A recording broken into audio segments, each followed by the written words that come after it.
പരിശുദ്ധ അമ്മ. All glory be to the Father, and to the Son, and to the Holy Spirit, as it was in the beginning, is now, and ever shall be, world without end. Amen. സ്നേഹമുള്ള സഹോദരീ സഹോദരന്മാരെ,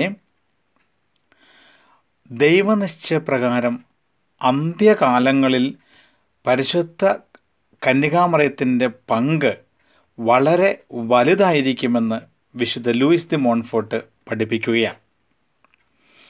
മറിയം വഴി ആരംഭിച്ച ലോക പരിത്രാണ കർമ്മം മറിയം വഴി തന്നെയാണ് പൂർത്തിയാകേണ്ടത്. ക്രിസ്തുവിൻ്റെ പ്രഥമാഗമനത്തിൽ മറിയം വളരെ ചുരുക്ക സന്ദർഭങ്ങളിലേ പ്രത്യക്ഷയാകുന്നുള്ളൂ. വിശുദ്ധ ലിഖിതങ്ങളിൽ മറിയത്തിൻ്റെ വളരെ ചുരുക്കം ചില പ്രത്യക്ഷപ്പെടലുകളെ നമ്മൾ കാണുന്നുള്ളൂ. അവളുടെ പുത്രനിലെ വ്യക്തി ആരെന്ന് അന്നത്തെ ജനം വളരെ തുച്ഛമായല്ലേ അറിഞ്ഞുള്ളൂ.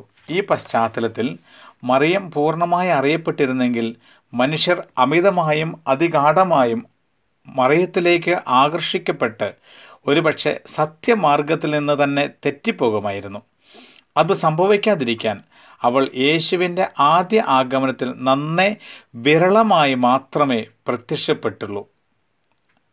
അത്ര വിശിഷ്ടമായിരുന്നു അത്യുന്നതൻ അവൾക്ക് നൽകിയിരിക്കുന്ന ബാഹ്യമായ രൂപലാവണ്യം തന്നെ.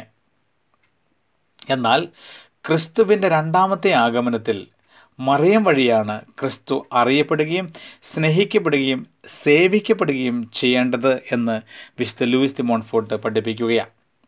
അത് സംഭവിക്കുവാൻ പരിശുദ്ധാത്മാവ് അവൾക്ക് വേണ്ട വിധം പ്രസിദ്ധി നൽകുകയും ചെയ്യും. തൻ്റെ മണവാട്ടിയായ മറിയത്തെ ജീവിതകാലത്ത് ബാഹ്യലോകത്തിൽ നിന്ന് അവിടുന്ന് മറച്ചുവെച്ചു. സുവിശേഷ പ്രഘോഷണാനന്തരവും അല്പം മാത്രമേ അവൾ അറിയപ്പെട്ടുള്ളൂ. എന്നാൽ ഇന്ന് അപ്രകാരം അറിയപ്പെടാതിരിക്കുവാൻ ഒരു കാരണവും തന്നെയില്ല. ഇനി മറിയത്തിൻ്റെ ഇന്നത്തെ പ്രവർത്തനങ്ങളും അതിനുള്ള കാരണങ്ങളും എന്താണ് എന്ന് വിശുദ്ധ ലൂയിസ് ദി മോൺഫോർട്ട് വിവരിക്കുകയാണ്.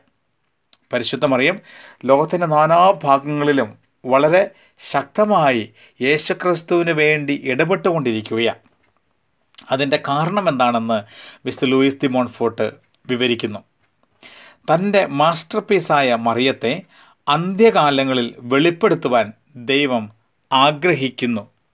ഇതിനുള്ള പല കാരണങ്ങളാണ് വിശുദ്ധ ലൂയിസ് ദി മോൺഫോർട്ട് ഇനി പ്രതിപാദിക്കുക. പ്രത്യേകിച്ചുമായി 7 കാരണങ്ങൾ. 1. ലോകത്തിന് അറിയപ്പെടാതിരിക്കാനുള്ള ആനുകൂല്യം ദൈവത്തിൽ നിന്നും അപ്പസ്തോലന്മാരിൽ നിന്നും സുവിശേഷകന്മാരിൽ നിന്നും പ്രാപിച്ചുകൊണ്ട് മറിയം തൻ്റെ ജീവിതകാലത്ത് അഗാധമായ എളിമയാൽ തന്നെ ധൂളിയേക്കാൾ നിസാരയാക്കി എന്ന് വിശുദ്ധ ലൂയിസ് ദി മോൺഫോർട്ട് പഠിപ്പിക്കുന്നു. 2. സ്വർഗത്തിൽ മഹത്വം വഴിയും ഭൂമിയിൽ കൃപാവരത്താലും അവൾ ദൈവത്തിൻ്റെ മാസ്റ്റർ പീസ് ആയതുകൊണ്ട് അവളിലൂടെ മനുഷ്യർ ദൈവത്തെ സ്തുതിക്കുവാനും മഹത്വപ്പെടുത്തുവാനും അവിടുന്ന് ആഗ്രഹിക്കുന്നു. 3. നീതിസൂര്യനായ ക്രിസ്തുവിൻ്റെ ഉദയത്തിന് മുൻപ് ഉദിച്ചുയർന്ന് അവിടുത്തെ വരവിനെ അറിയിക്കുന്ന ഉഷകാല നക്ഷത്രമാണ് മറിയം. ആകയാൽ ക്രിസ്തു ദൃശ്യനാവുകയും അറിയപ്പെടുകയും ചെയ്യുവാൻ അവൾ ദൃശ്യയാവുകയും അറിയപ്പെടുകയും വേണം എന്ന് വിശുദ്ധൻ പഠിപ്പിക്കുക. 4.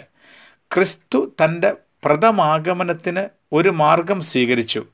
അതാണ് മറിയം. അവിടുത്തെ രണ്ടാം ആഗമനത്തിനും അതേ മാർഗമായിരിക്കും അവിടുന്ന് സ്വീകരിക്കുക. പക്ഷേ അത് മറ്റൊരു ഭാവത്തിലാണെന്ന് മാത്രം. 5.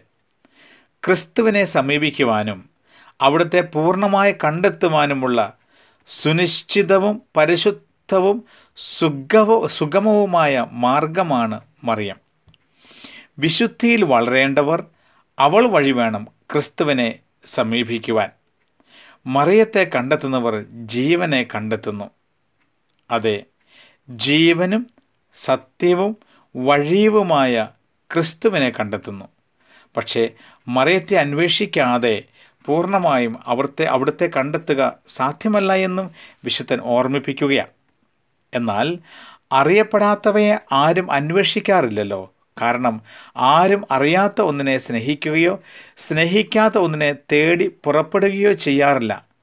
ആകയാൽ പരിശുദ്ധ ത്രിത്വം കൂടുതൽ അറിയപ്പെടുവാനും മഹത്വപ്പെടുവാനും മറിയം പൂർവാധികം അറിയപ്പെടണം. 6.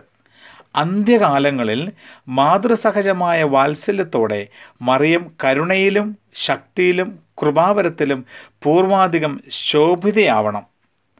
പാപികളെയും അബദ്ധസഞ്ചാരികളെയും മാനസാന്തരപ്പെടുത്തുവാൻ, കത്തോലിക്കാ സഭയിലേക്ക് പ്രത്യാഗമിപ്പിക്കുവാൻ അവൾ തൻ്റെ കരുണയിലും ദൈവത്തെ ധിക്കാരത്തോടെ എതിർക്കുവാൻ പുറപ്പെടുന്ന തൻ്റെ ശത്രുക്കളെ, വിഗ്രഹാരാധകരെയും ശീശ്മക്കാരെയും യഹൂദന്മാരെയും കഠിനഹൃദയരായ പാപികളെയും മുഹമ്മദീയരെയും തങ്ങളോട് എതിരിടുന്നവരെ ഭീഷണി കൊണ്ടും വാഗ്ദാനം കൊണ്ടും പാട്ടിലാക്കി പിഴപ്പിക്കുവാൻ പണിപ്പെടുന്ന ഏവരെയും കീഴടക്കുവാൻ തീർച്ചയായും അവൾ തൻ്റെ ശക്തിയിലും പ്രത്യക്ഷയാകും എന്ന് വിശുദ്ധ ലൂയിസ് ദി മോൺഫോർട്ട് പഠിപ്പിക്കുന്നു. ക്രിസ്തുവിൻ്റെ ധീരയോദ്ധാക്കളെ ചൈതന്യപൂർണരാക്കുന്നതിനും അതിൽ നിലനിർത്തുന്നതിനും അവൾ കൃപാപൂർവം അത്ഭുതപൂർണമായി പ്രസരിപ്പിച്ചേ പറ്റൂ. 7. പിശാചിനും അവൻ്റെ സൈന്യങ്ങൾക്കുമെതിരായി പോരാടുവാൻ യുദ്ധക്കളത്തിൽ പൊരുതുന്ന ഒരു വമ്പിച്ച സൈന്യനിരയ്ക്ക് സമാനം മറിയം പ്രത്യേകിച്ച് അന്ത്യകാലഘട്ടങ്ങളിൽ സുശക്തയായിരിക്കണം. പൂർവ്വകാലങ്ങളെ അപേക്ഷിച്ച് ആത്മാക്കളെ നശിപ്പിക്കുവാൻ തനിക്ക് കിട്ടുന്ന സമയം ചുരുക്കമാണെന്ന് നന്നായി ഗ്രഹിച്ചിരിക്കുന്ന സാത്താൻ അന്ത്യകാലഘട്ടങ്ങളിൽ തൻ്റെ സർവ കഴിവുകളും ഉപയോഗിച്ച് തൻ്റെ പ്രവർത്തനങ്ങൾ ഇരട്ടിയായി ശക്തിപ്പെടുത്തും. മറിയത്തിൻ്റെ വിശ്വസ്ത ദാസർക്കും മക്കൾക്കുമെതിരായി നിശിത മർദ്ദനവും ചതിയും ഉഗ്രപീഡനങ്ങളും അവൻ അഴിച്ചുവിടും. മറിയത്തിൻ്റെ മക്കളെ അടിപ്പെടുത്തുക വിഷമമാണെന്ന് അവനറിയാം. അതുകൊണ്ട് പ്രിയമുള്ള സഹോദരങ്ങളെ, പിശാചിൻ്റെ തല തകർക്കുവാൻ അന്ത്യകാലങ്ങളിൽ യേശുക്രിസ്തു രണ്ടാമത്തെ വരവിന് വേണ്ടി നമ്മളെ ഒരുക്കുവാൻ ദൈവത്താൽ നിയോഗിക്കപ്പെട്ടിരിക്കുന്ന പരിശുദ്ധ അമ്മയോട് ചേർന്ന് നമുക്കും പ്രാർത്ഥിക്കാം. പരിശുദ്ധ അമ്മയുടെ പുത്രനെ നമുക്ക് ഒത്തിരി സ്നേഹത്തോടെ ആരാധിക്കുകയും മഹത്വപ്പെടുത്തുകയും ചെയ്യാം.